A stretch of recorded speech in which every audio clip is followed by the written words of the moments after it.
فأنا ناصح لإخواني بالصدع بالحق تبيض وجوههم. السكوت في مسألة الحزبية يضرها، فاصدع بما تؤمر وأعرض عن المشركين. سلامي على دماج ورجالها والشيخ يحيى ودار العلم يا سعد بانيها. Memakai jubah 24 jam, serban, purdah 24 jam tu mencerminkan pakaian warga Padang Pasir, bukan pakaian rasmi Islam. Katanya macam betul ke dakwaan yang sebegini? Bismillahirrahmanirrahim. Adapun masalah kalau dikatakan 24 jam ini mustahil. Dia tak mandi ke atau tak buang air atau apa, pakai sorban terus, pakai jubah terus. Ini ucapan yang terkadang emosional saking tidak sukanya atau apa sampai digambarkan macam itu. Seperti istilah kalau semuanya ngaji, seluruh dunia ngaji, siapa yang jadi dokter? Jangan terlalu khawatir, insya Allah 1/10 pun nggak ada di seluruh dunia ini orang jadi salafi. Kalau orang masih sudut pandangnya seperti yang sama sekarang, orang sudah sangat takut.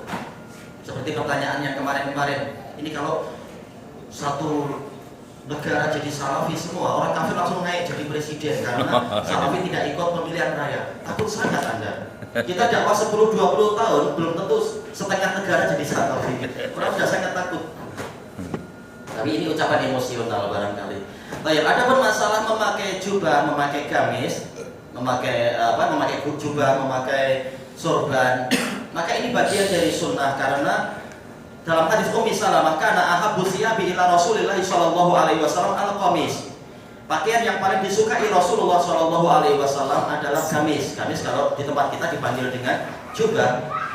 Dan Rasulullah SAW tidak mewajibkan, maka ini adalah mustahab. Hanya saja dari sisi yang lain Rasulullah SAW telah bersabda, "Man tashabbaha biqaumin fa huwa minhum." Barang siapa menyerupai suatu kaum, dia termasuk dari mereka. Hadisnya sahih, diriwayatkan oleh Imam Ahmad dan Abu Dawud dari Ibni Umar.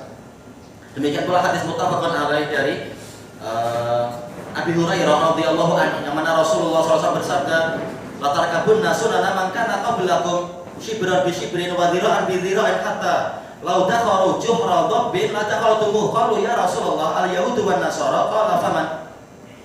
Benar-benar kalian itu nanti akan mengikuti sunnah-sunnah dari umat-umat yang terdahulu, sejengkal demi sejengkal, sehasta demi sehasta, sehingga sekalipun mereka itu masuk ke liang biawak, lubang biawak, kalian akan masuk juga. Mereka bertanya, wahai Rasulullah, apakah mereka itu Yahudi dan Nasara? Rasulullah mengatakan, siapa lagi yang mendominasi kalau bukan mereka? Dalam riwayat yang lain, ya Rasulullah, al-Furus wa Rum, apakah Persia dan Romawi? Rasulullah menyatakan, faman, siapa lagi kalau bukan mereka? Jadi boleh jadi dominasinya itu dari Yahudi dan Nasara, ataukah dominasinya adalah dari kaum musyrikin yang lain, karena Persia bukan ini bukan itu, yaitu jenis musyrikin. Ini menunjukkan tercelanya kita menyerupai gaya hidup orang-orang yang bukan dari kaum muslimin. Berarti kita disunahkan untuk menyerupai Rasulullah SAW. Kenapa orang lebih suka untuk menyerupai orang Perancis ataupun orang yang kafir-kafir lain?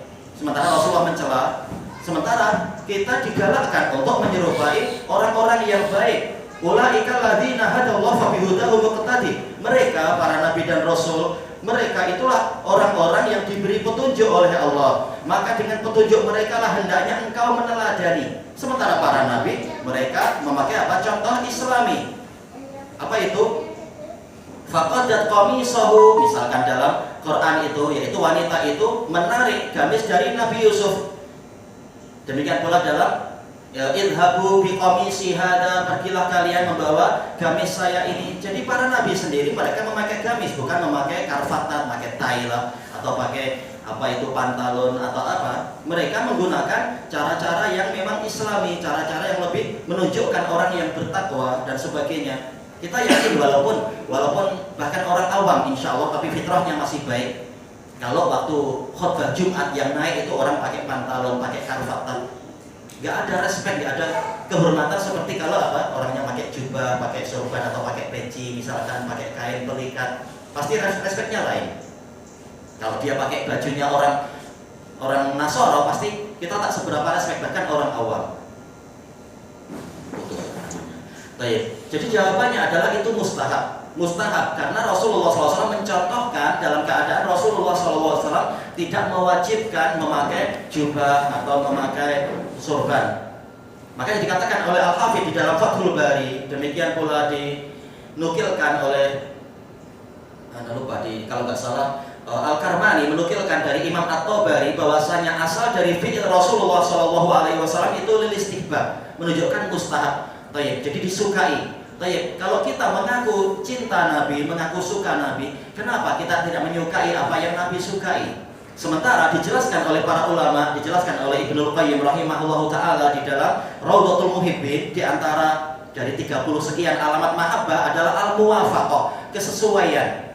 Kita cinta pada Nabi berarti kita menyesuaikan diri dengan Nabi. Tayyib. Demikian pula disebutkan oleh para penyair, yaitu apa? Alamat mahabbah adalah at-ta'ah, yaitu ketaatan. Walaupun tidak sampai wajib, tapi kita memang apa? Kita menaati Nabi. Nabi menyukai itu, ya kita sukai itu. Dengan dalil yang banyak sekali menunjukkan memang itu kegemaran Nabi, namun tidak sampai wajib. Demikian pula masalah sorban, dalilnya banyak sekali. Demikian pula diriwayatkan oleh Imam Al-Hakim dalam Mustadrak dari hadis Ibni Umar, juga hadis yang sangat panjang tentang 5 musibah yang Rasulullah mengkhawatirkan Muhajirin dan Ansar mendapatkan musibah itu. Di akhir hadisnya disebutkan Rasulullah SAW mengirimkan ekspedisi, yaitu utusan pasukan yang dipimpin oleh Abdurrahman bin Auf. Kemudian di situ Rasulullah SAW melihat Abdurrahman bin Auf, beliau memakai, kalau tak salah memakai apa? Sorban putih waktu itu. Anak-anak lupa, sorban hitam. Maka Rasulullah melepaskan sorban itu, kemudian mengganti dengan sorban putih, mengatakan ini lebih baik dan ini Arab, lebih sesuai dengan Arab. Menunjukkan bahwasanya Rasulullah menganjurkan itu. Yang Arab saja dianjurkan untuk lebih Arab lagi. Kenapa yang ajam, yang jauh dari pilihan Allah dan Rasulnya tidak mencontoh ke situ? Makanya Syekhul Islam dalam Iqtidah Shiratal Mustaqim mengatakan semakin seseorang itu meneladani Rasulullah dan meneladani tradisi para as-sabiqin al-awwalin minal muhajirin wal ansor, maka semakin dekat dia dengan kebenaran dan hidayah agama ini. Tapi semakin dia menjauh dan justru mengikuti budaya orang ajam, walaupun tidak dikatakan kafir, tapi sekedar ajam, non Arab, maka akan semakin jauh dari kebenaran, semakin jauh dari kesempurnaan dan seterusnya. Baik, jadi itulah jawabannya. Tak akan sampai 24 jam. Tapi yang mustahab. Kita tidak menghukumi itu jadi wajib. Tapi karena Rasulullah suka itu, kita suka itu. Bukan karena masalah wajib. Dan juga dari sisi yang lain, Rasulullah SAW mengharamkan tasyabuh dengan orang kufar. Maka kita menjauh dari pakaian-pakaian yang menjadi kebanggaan orang kufar, yang diusahakan untuk mendominasi budaya kita itu. Makanya tak wajib memakai jubah. Terkadang kita pakai baju yang tidak sepanjang itu, terus kemudian pakai kain pelikat. Terkadang kita pakai peci, terkadang juga pakai sorban. Hanya saja diusahakan untuk kepala itu tidak dibuka, terutama kalau di masjid. Karena Allah Ta'ala berfirman, khudhu zinatakum inda kulli masjid. Ambil perhiasan kalian setiap kali masuk ke masjid. Al-Imam Al-Albani mengatakan termasuk zinah kaum lelaki adalah memakai penutup kepala dan seterusnya. Tapi sekali-sekala boleh, sebagaimana Rasulullah mencontohkan, terkadang melepaskan penutup kepala, tapi terkadang, bukan sering-sering, karena ini bagian dari muru'ah, bagian dari kehormatan lelaki dan sebagainya. Jadi ini karena cinta kepada Rasul, cinta kepada para salaf dan sebagainya. Allah telah memilih Arab sebagai bahasa Quran, bahasa hadis, dan Allah memilih Rasul itu dari Arab. Kenapa kita tidak condong ke sana? Kenapa malah merasa alergi dengan itu? Sampai istilah di Indonesia itu, jangan kalian mengarabkan orang Indonesia. Bukan demikian. Kita ingin mencontoh Nabi. Nabi dari Arab, kita ikutilah gaya itu. Ayo. Yang lebih parah adalah orang kafir bukan Nabi kita, tapi kenapa kita justru condongnya ke mereka?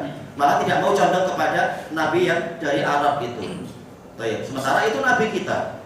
Kita mestinya condong ke sana, bukan malah condong ke orang kafir yang bukanlah mereka itu Nabi kita, bukan pula mereka yang kasih kita duit. Kalau kasih kita duit seringnya ada bunganya lagi dan mencekik kita seperti yang sering dilakukan oleh IMF dan lain-lain itu. Bantuannya selalu ada bahayanya. Kenapa kita malah lebih cinta ke mereka, bukan cinta ke ajaran Nabi dan budaya para salaf dan sebagainya.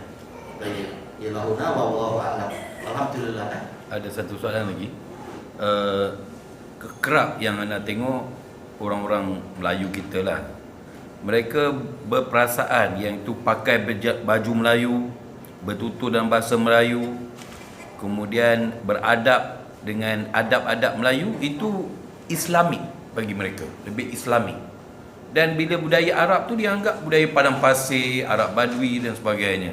Padahal yang Arab tu yang sebenarnya Islam, yang Melayu Nusantara ni apa? Kita Ajam bukan kita Arab. Terjadi perselisihan sekarang, maka tatkala ada perselisihan, Allah Ta'ala telah berfirman, fa in tanaza'tum fi syai' faruddu ila Allahi war rasul in kuntum tu'minuna billahi wal yawmil akhir. Apabila kalian berselisih pendapat dalam suatu perkara, maka kembalikanlah kepada Allah dan Rasul apabila kalian memang beriman kepada Allah dan hari akhir. Dalil-dalil yang Anda sebutkan tadi sudah menunjukkan tentang masalah itu, yaitu apa? Kita mencontoh Nabi. Taib.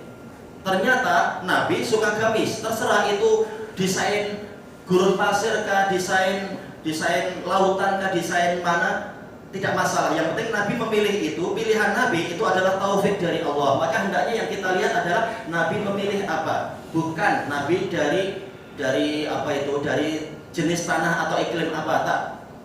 Tidak demikian. Jadi kita lihat nabinya dan lihat orang-orang yang Allah pilih sebagai penolong Nabi. Ternyata mereka condong kemana? Mestinya demikian. Baik. Buktinya Bilal bukan dari Arab, tapi beliau memakai pakaian-pakaian Islami, pakaian yang dicontohkan oleh Nabi. Demikian pula Salman Al-Farisi, bukan dari Arab, tetapi beliau langsung mengikuti contoh Nabi dan sebagainya. Tak ada satu riwayat pun para sahabat walaupun mereka non-Arab kemudian mereka mempertahankan budaya non-Arab mereka. Baik, tetap inti kebenaran ada pada apa yang telah dipilihkan oleh Allah dan Rasul-Nya. Dan juga diriwayatkan oleh Imam Bukhari dan Muslim secara globalnya dari Ibni Umar, juga datang dari Abi Hurairah, tapi yang ini yang Ibni Umar, Rasulullah mengatakan badal Islamu ghariban wa sayaudu ghariban kama bada'a. Kemudian mengatakan wa innal islama la ya'rizu bainal masjidaini kama ta'rizul hayyatu fi juhriha. Islam itu mulai dalam keadaan asing dan akan kembali asing sebagaimana asalnya. Dan sesungguhnya Islam akan kembali menggulung diri di antara dua masjid, yaitu di Hijaz, Mekah dan Madinah, sebagaimana ular itu menggulung diri yaitu berlindung di liarnya. Rasul tidak mengatakan dalam situasi terasing itu kembalinya ke Melayu atau Jawa atau Iban atau Indian atau Dayak, tapi kembalinya adalah kepada Mekah dan Madinah. Bagaimana budaya Mekah dan Madinah? Mestinya itu yang menjadi tolok ukur kita. Karena Rasulullah yang meridhoi itu, hendaknya kita meridhoi apa yang diridhoi oleh Rasulullah SAW. Dan dalil banyak sekali dinukilkan oleh Syekhul Islam dan sebelum Syekhul Islam itu ada dalam Bukhari Muslim. Rasulullah mengatakan la taqulu atamah la yaghlibanna alaikumul a'rab biqaulihim al-atamah walakin qul al-isya. Jangan kalian terkalahkan oleh orang-orang Badui dengan istilah atamah, tapi ucapkanlah yaitu al-isya. Ini menunjukkan Baduinya saja, walaupun mereka orang Arab, mereka bukan tolok ukur, tapi tolok ukurnya adalah yang dicontohkan oleh Rasulullah. Ini sekedar istilah. Istilah mana kita pilih? Kita pilih sholat isya itu atamah atau isya. Itu pun Nabi tidak menyuruh ikut Badui yang juhal-juhal itu. Menunjukkan tolok ukurnya bukan masalah dari tanah mana dia, tapi ajaran Nabi seperti apa. Demikian pula tatkala Rasulullah SAW mengizinkan para sahabat untuk menyembelih, Rasulullah mengatakan ma'an harad dama fakulu. Apapun alat yang mampu untuk menumpahkan darah maka boleh kalian makan hasilnya. Kemudian Rasulullah mengatakan apa? Ilasin, kecuali dengan gigi. Fa innaha mudiyal habasyah, kecuali apa? Gigi. Jangan memakai gigi karena dia itu adalah pisau orang Habasyah. Ini menunjukkan Rasulullah menyelisihi pola orang-orang Ajam, orang-orang non-Arab. Berarti apa? Kalau non-Arab diselisihi, berarti memang yang terpandang adalah Arab yang diridhoi Nabi. Makanya kita tidak mengatakan segalanya yang penting Arab, tak. Arab sekarang pun mereka betul-betul ikut British dan sebagainya, dari bahasanya, dari cara berpikir, dari pakaiannya dan sebagainya. Maka yang terpandang bukan semata-mata Arabnya, tapi yang diridhoi Nabi, Arab yang diridhoi Nabi. Berarti apa? Arab generasi pertama. Baik, yang masih murni, yang masih baik, yang masih suci, yang masih penuh dengan budaya yang luhur, budaya yang tinggi, bukan Arab yang sekarang. Jadi bukan kita fanatis Arab, tapi Arab yang diridhoi Nabi. Jawabannya itu. Intinya adalah Nabi. Kita bukan masalah Arab atau apa, tapi Nabi. Nabi bagaimana kita ikut. Dan Nabi menyuruh istrinya macam mana dan para wanita solihat macam mana. Wanita solihat hendaknya ikut itu. Jadi bukan fanatik Arab atau apa. Tapi Nabi nyuruh apa, sahabat dan sahabiat mempraktekkan apa, itu yang kita ikuti. Wallahu a'lam. Alhamdulillahirabbil alamin.